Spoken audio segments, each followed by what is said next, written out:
Halo, assalamualaikum.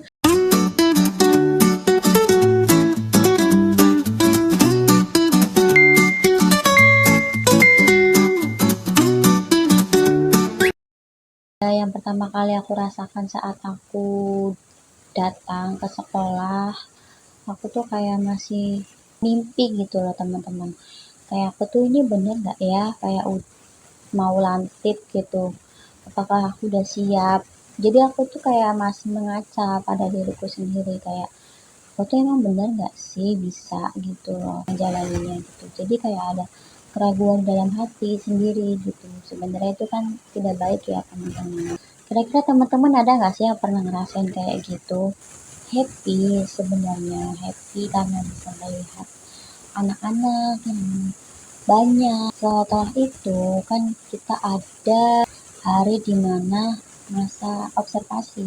Minggu pertama kita menjalani masa-masa PPL di sekolah tersebut. Sebenarnya hanya mengikuti alur bagaimana observasi itu dilakukan. Aku ya melakukan gitu. Jadi kayak pertama aku itu datang atau masuk di kelas kumong atau guru pamuku yang dimana guru pamuku itu menampung 3 mahasiswa. Nah, di situ aku dan teman-temanku tuh masuk di dalam satu kelas tersebut. Lalu pada hari berikutnya kami juga masih sama, namun sebenarnya ini ada persepsi gitu untuk kami sendiri. Ternyata kayak teman-teman yang lain itu benar-benar switch kelas gitu, kayak yang lain bukan yang kelas umumnya tersebut. Jadi mereka juga bisa melihat kondisi di setiap kelas-kelas yang berbeda.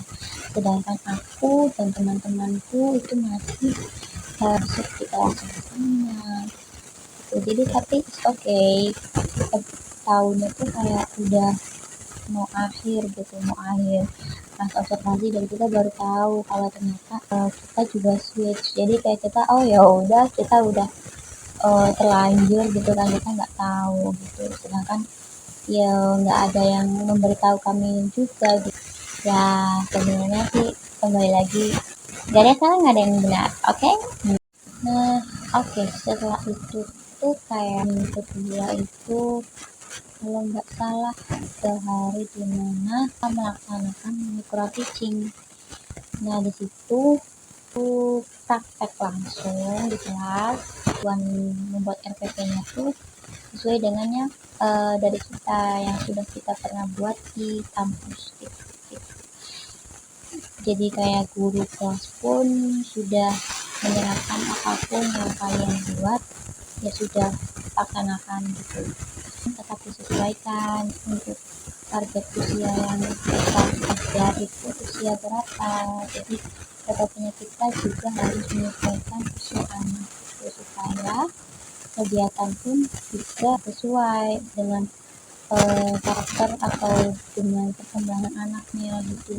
Jadi kita tidak salah mengambil kegiatan untuk anak-anak. Di sini ada cerita yang lucu, kayak kita sudah melewati itu ya kan, itu sudah memikirkan kayak aku akan masuk ke usia ini nih, usia kelompok bermain. Itu usia kelompok bermain itu usia berapa sih, saya yang tahu teman-teman? Nah, jadi usia KB itu mulai usia 3 sampai 4 tahun. Itu usia KB. Kebetulan juga tempat aku PPL di bawahnya kelompok bermain itu ada toddler. Toddler itu ya tahu sendiri ya teman-teman. Jadi yang masih usia 1 sampai 3 tahun gitu. Nah, ternyata yang aku masukin itu di kelas toddler. Pikirkan bagaimana perkembangan usia tersebut, usia 1 sampai 3 tahun itu anak-anak tuh sudah bisa apa. Ternyata kegiatanku juga gak terlalu, sebenarnya mudah, ada yang mudah, cuman ada beberapa item kegiatan yang kayak itu kurang sesuai dengan usia anak tersebut gitu. Anak-anak bisa mengerjakan kegiatannya, tapi ya memang mungkin kurang opsi yang lain, kira-kira itu harus diganti gitu, kayak yang lebih mudah lagi gitu ya. Sebenarnya kembali lagi, jadi untuk teman-teman harus tahu dulu perkembangan usia anak tersebut tuh sudah bisa apa aja sih gitu loh, supaya kita juga paham sebelum memberikan kegiatan untuk anak-anak.